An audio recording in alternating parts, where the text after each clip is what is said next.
I am very aware that right now the thing I'm about to say could be easily misconstrued as something negative. It's not. It's just the facts of the matter, and that is that out of the three main animated Star Wars shows that have been around for the last decade, The Bad Batch is the worst of those three.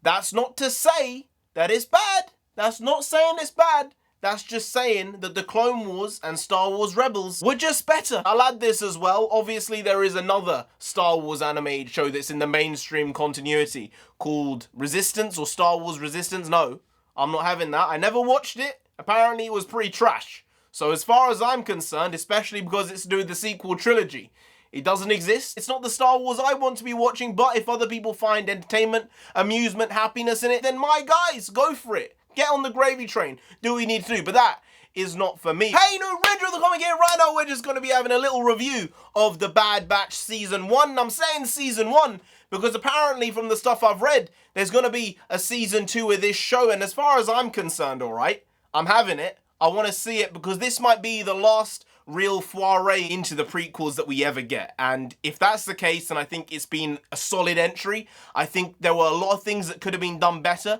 I think maybe sometimes some of the things that were being done were a bit too heavy-handed, slapping you around the face.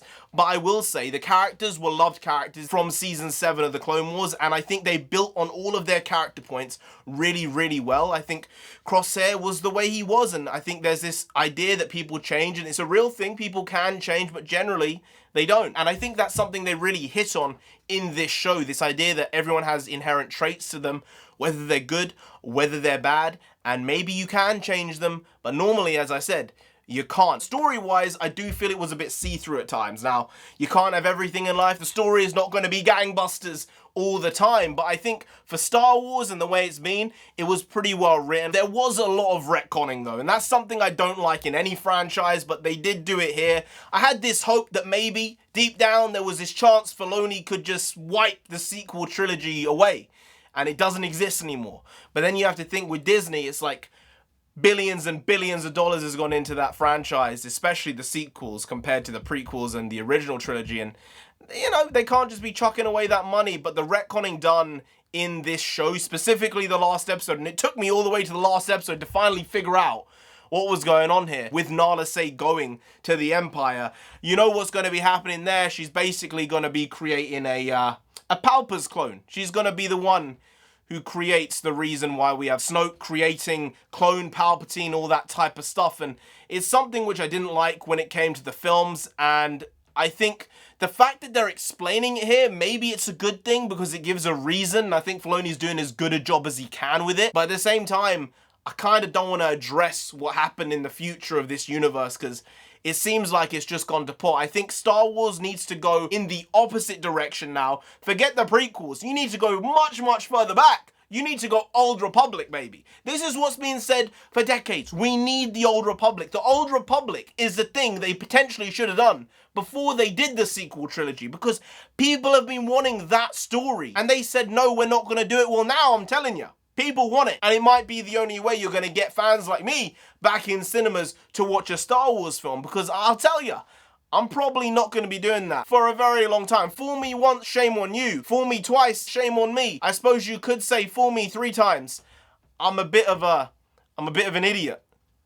I can say that. I think I can say that. So I'm not being fooled a 3rd time, alright? I just watched Solo. It wasn't as bad as was said. I think it was an okay film. It was nothing special. But when you look at Rogue One, it showed you what could be done by adhering to the world, paying homage to it, whatever you want to say, and building a foundational point to jump off of.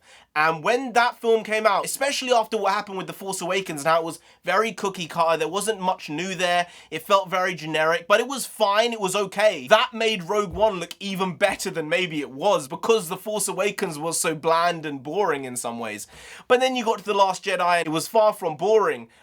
It was incredibly annoying, destructive, and abusive, to the Star Wars fandom and community. And JJ did what he could do. I've said it before, I'll say it again. He did his best job. I can't blame him for the Rise of Skywalker. It was the cards he was dealt, or the cards he dealt himself, because of the fact that he gave Rian Johnson the platform to do whatever he wanted, and then proceeded to brick by brick destroying the Star Wars universe. But apparently The Mandalorian is good. This show had a lot of good points to it. Omega was very, very annoying at the beginning, but you kind of grew to like her a bit. In the end, I think it was a pretty even show. There weren't many standout episodes. There's nothing I'll tend to remember about this show other than the ending when Nala Se walks into the Empire and is basically going to be creating Palpatine clones. I guess a plot point that was not really touched on was the idea of a clone being force sensitive, and maybe that could be a possible thing, and if Palpatine's going to have a force sensitive clone, then maybe Omega was the first force sensitive clone, but that wasn't really hit on the head very clearly. I think they're probably going to address that fully in season 2, and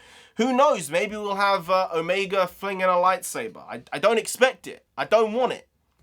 But I don't put it past them. Voice acting wise, it was surprisingly good. You know, compared to the stuff that's going on in What If right now and how janky and jaggedy that's feeling, this sounded like good stuff. You believed a lot of the stuff that was being said as compared to episode 1 of What If. Specifically Sebastian Stan and Peggy Carter, aka Haley Atwell, they were atrocious in that. Howard Stark, Dominic Cooper was good.